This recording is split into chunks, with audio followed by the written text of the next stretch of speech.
क्या बड़े होने पर सच में हमारी खुशी कम हो जाती है? बचपन में हम छोटी छोटी बातों पे बहुत ज़्यादा एक्साइटेड हो जाते थे, एक अजीब सा नयापन लगता था। लेकिन वहीं बड़े होने पर अचानक से सब कुछ फीका पड़ जाता है। ज़्यादातर लोग इसका रीज़न बढ़ती उम्र को समझते हैं, लेकिन अगर मैं आपसे कहूँ कि आपकी खुशी के कम होने के पीछे आपका स्ट्रेस या फिर आपकी बढ़ती उम्र नहीं है, बल्कि आपके दिमाग का एक हिडन मैकेनिज्म जिम्मेदार है। और उससे भी बड़ी बात, हार्वर्ड स्टडी ने साबित किया है कि आपकी ज़िंदगी का सबसे खुशहाल दौर अभी बीता नहीं है, बल्कि वो अभी आना बाकी है। तो आइए इस पूरी चीज़ को बिल्कुल शुरुआत से समझते हैं, यानी कि बचपन से।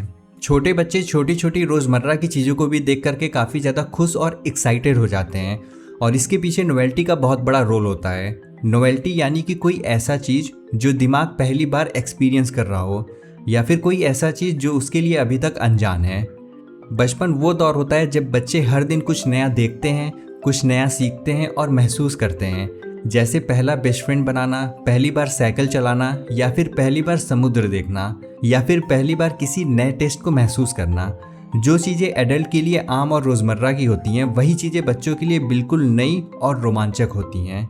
जब ब्रेन किसी अनजान चीज़ का सामना करता है तो ब्रेन का रिवॉर्ड सिस्टम एक्टिवेट हो जाता है। इस सिस्टम का एक बहुत ही इंपॉर्टेंट हिस्सा होता है हिप्पोकैम्पल वीटीए लूप। हिप्पोकैम्पस दिमाग का वो हिस्सा है जो यादें बनाने, चीज़ों का कॉन्टेक्स्ट समझने और ये पहचानने में मदद करता है कि चीज़ पहले देखी हुई है या फिर बिल्कुल नई है।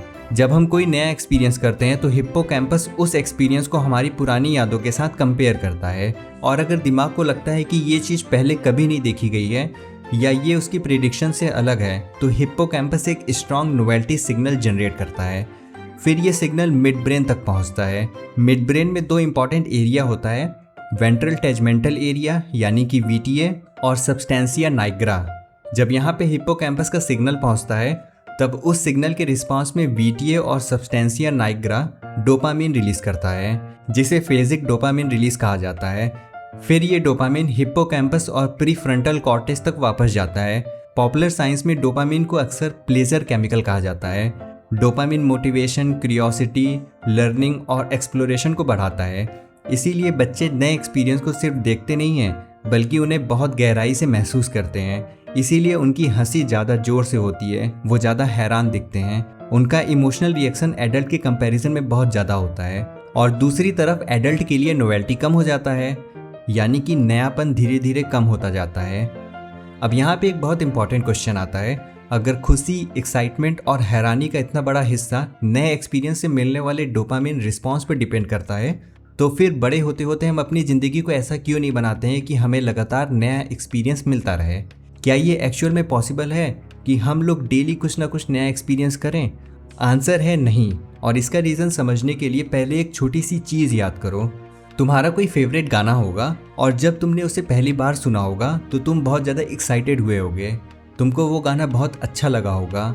लेकिन जब तुम वही गाना बार बार रिपीट करके सुनते हो तो एक टाइम के बाद वो गाना बोरिंग लगने लगता है। इसका मतलब ये नहीं है कि वो गाना एक्चुअल में बोरिंग है, इसके पीछे हमारा ब्रेन है जो इसको एक्चुअल में बोरिंग बना रहा है। इंसानी दिमाग शरीर का सबसे ज़्यादा एनर्जी इस्तेमाल करने वाला ऑर्गन में से एक है।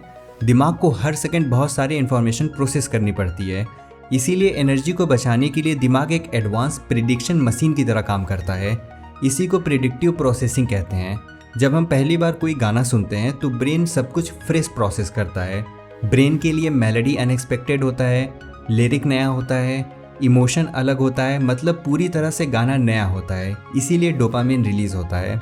लेकिन जब हम उसे तीसरी, चौथी और पांचवी बार सुनते हैं तो ब्रेन ऑलरेडी प्रिडिक्ट कर लेता है कि आगे अब क्या होने वाला है।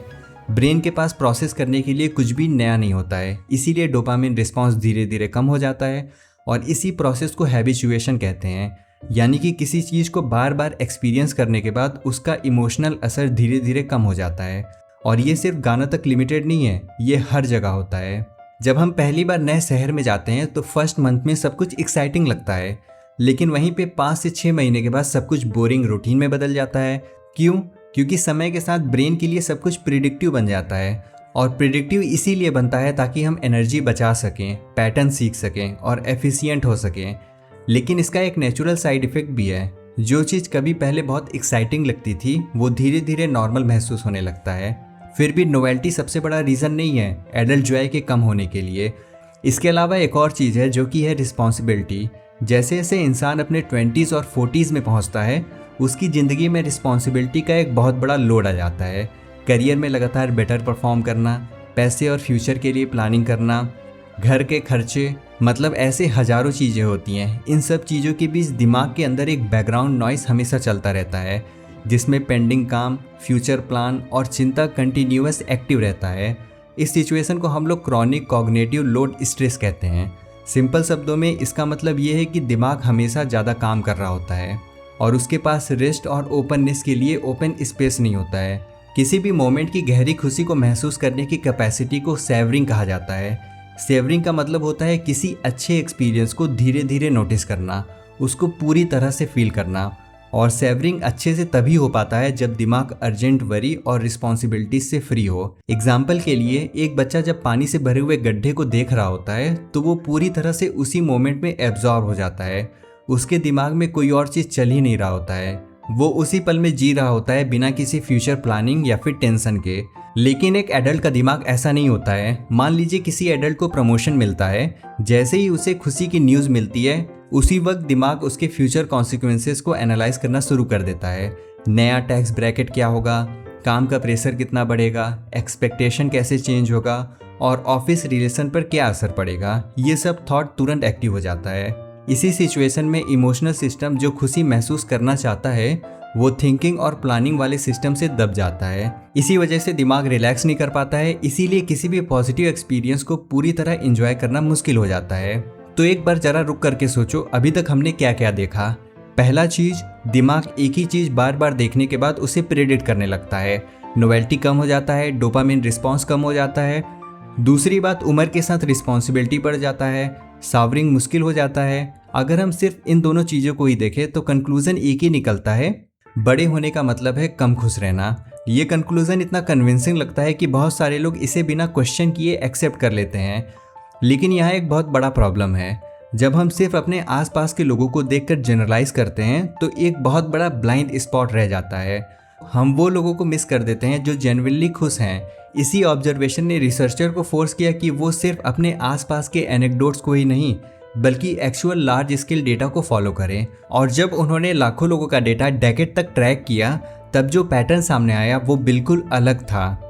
उन्होंने देखा कि इंसान की खुशी सीधी लाइन में नीचे नहीं गिरती है, इसके बजाय ये एक unpredictable U shape curve follow करती है। इसका मतलब ये है कि ज़िंदगी के शुरुआती सालों में खुशी का लेवल काफ़ी ज़्यादा होता है, फिर धीरे धीरे ये कम होने लगता है और एक पॉइंट के बाद ये फिर से ऊपर बढ़ना चालू हो जाता है।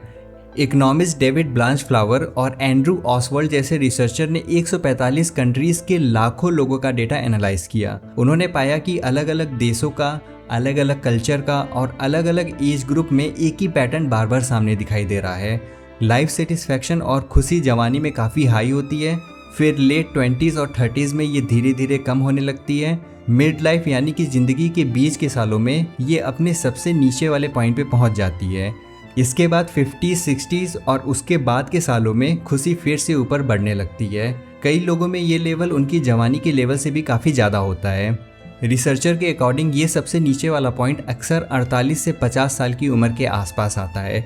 इसके अलावा रिसर्चर चाहे जनरल लाइफ सेटिस्फैक्शन को मेजर करें, फाइनेंशियल सेटिस्फैक्शन को देखें या फिर मेंटल हेल्थ को एनालाइज करें या लोगों से ये पूछें कि उन्हें अपनी ज़िंदगी कितनी मीनिंगफुल लगती है, हर जगह पर ये यू शेप कर्व सामने आता है।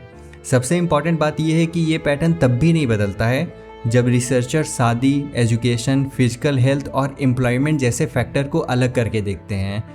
यानी कि ये सिर्फ पैसा, शादी या फिर जॉब का इफेक्ट नहीं है। अगर एडल्ट लाइफ की खुशी सिर्फ दिमाग की कम होती डोपामिन एक्टिविटी और बढ़ती रिस्पॉन्सिबिलिटी पर डिपेंड करता, तब खुशी का ग्राफ उम्र के साथ सिर्फ नीचे ही नीचे जाता। लेकिन ऐसा नहीं होता है। सच ये है कि लेट मिडिल एज के बाद लाइफ सेटिस्फैक्शन फिर से मजबूती से ऊपर बढ़ने लगता है। इसके पीछे एक डीप साइकोलॉजिकल चेंज होता है जिसे साइकोलॉजी में सोशियो इमोशनल सेलेक्टिविटी थ्योरी कहते हैं। इस थ्योरी के मुताबिक हमारा दिमाग इस बात पे बहुत स्ट्रांगली डिपेंड करता है कि हम अपने फ्यूचर को कितना लंबा महसूस करते हैं। जवानी में फ्यूचर बहुत बड़ा और ऑलमोस्ट इनलेस लगता है, इसीलिए दिमाग का फोकस होता है ज़्यादा से ज़्यादा सीखना, नए लोगों से मिलना, नए एक्सपीरियंस कलेक्ट करना। और इस स्टेज पर फ्यूचर में आने वाली खुशी के लिए लोग प्रेजेंट में स्ट्रेस और कॉन्फ्लिक्ट भी झेल लेते हैं। लेकिन जैसे जैसे उम्र बढ़ता है इंसान के अंदर एक सडल सा रियलाइजेशन आ जाता है कि वक्त लिमिटेड है।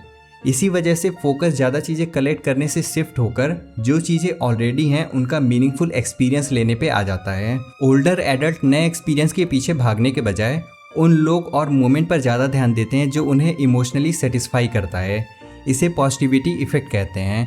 जवानी में हमारा दिमाग निगेटिव चीज़ों पर ज़्यादा स्ट्रांगली रिएक्ट करता है, लेकिन उम्र के साथ दिमाग नेचुरली पॉजिटिव बातें और इमोशन को ज़्यादा वैल्यू देने लगता है। इसका मतलब ये नहीं है कि ओल्डर एडल्ट को नेगेटिव चीज़ें महसूस ही नहीं होती हैं, बल्कि इसका मतलब ये है कि दिमाग इमोशन को ज़्यादा अच्छे तरीके से रेगुलेट करना सीख जाता है। न्यूरो इमेजिंग स्टडी दिखाता है कि ये दिमाग का कोई ब्रेकआउट नहीं है, बल्कि ये एक स्किल है जो सालों के एक्सपीरियंस के बाद डेवलप होता है। धीरे धीरे दिमाग एक ऐसा फिल्टर बन जाता है जो फालतू की निगेटिव नॉइज़ को कम करता है और इमोशनली मीनिंगफुल चीज़ों को ज़्यादा इंपॉर्टेंस देता है।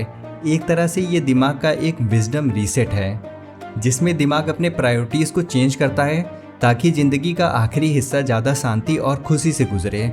इसके अलावा हैप्पीनेस के कई और फैक्टर का हमें पता चला एक स्टडी से, जो Harvard study of adult development में हुआ। ये दुनिया का सबसे लंबा और सबसे डिटेल स्टडी में से एक है, जो 80 साल से भी ज़्यादा टाइम तक चला। इस स्टडी का शुरुआत 1938 में हुआ था। हार्वर्ड के रिसर्चर ने एक से ज़्यादा ग्रुप को ट्रैक किया, हार्वर्ड यूनिवर्सिटी के स्टूडेंट और बॉस्टन के बहुत ही डिसएडवांटेज एरिया के स्टूडेंट। बाद में इन पार्टिसिपेंट के स्पाउस और उनकी नेक्स्ट जनरेशन को भी इंक्लूड किया गया। डेकेड तक रिसर्चर ने लोगों के बारे में डिटेल डेटा कलेक्ट किया, जिसमें फिजिकल हेल्थ, करियर प्रोग्रेस और साइकोलॉजिकल वेलबींग। इसमें blood pressure, medical record, brain related measure और पर्सनल इंटरव्यू तक शामिल था। जब इतना लंबा डेटा एनालाइज किया गया तब एक बहुत ही क्लियर और सरप्राइजिंग कंक्लूजन निकला। न पैसा, न जॉब का स्टेटस, ना ही करियर सक्सेस और ना ही कोलेस्ट्रॉल जैसा फिजिकल बायोमार्कर, इनमें से कोई भी लॉन्ग टर्म हैप्पीनेस का मेन प्रेडिक्टर नहीं निकला। सबसे पावरफुल प्रेडिक्टर जो बार बार सामने आया वो था इंसान के क्लोज रिलेशनशिप की क्वालिटी, यानी आपके लाइफ में कितने लोग हैं ये नहीं, बल्कि उन रिलेशनशिप का वार्मथ और डेप्थ कितना है, ये सबसे इम्पॉर्टेंट फैक्टर निकला। जब लोग स्ट्रॉन्ग, सपोर्टिव और इमोशनली सेफ रिलेशनशिप में रहते हैं तब उनमें सीरियस डिसीज जैसे कार्डियोवैस्कुलर प्रॉब्लम, डायबिटीज़ कम देखने में आता है। इसके अलावा उन लोगों में कॉग्निटिव डिक्लाइन यानी कि याद रखने की क्षमता, सोचने की कैपेसिटी काफ़ी धीरे धीरे कम होता है, और वो भी कम होना काफ़ी लेट स्टार्ट होता है। सिंपल शब्दों में अच्छे रिलेशनशिप इंसान को फिजिकली और मेंटली दोनों तरीकों से प्रोटेक्ट करता है।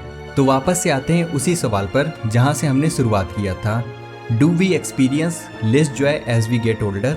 इसका जवाब सीधा हाँ या फिर ना नहीं है। सच ये है कि हमारी खुशी कम नहीं होती है, बस उसका रंग बदल जाता है। तो होपफुली आपको वीडियो अच्छा लगा हो तो चैनल को सब्सक्राइब करना ना भूलें। Thanks for watching.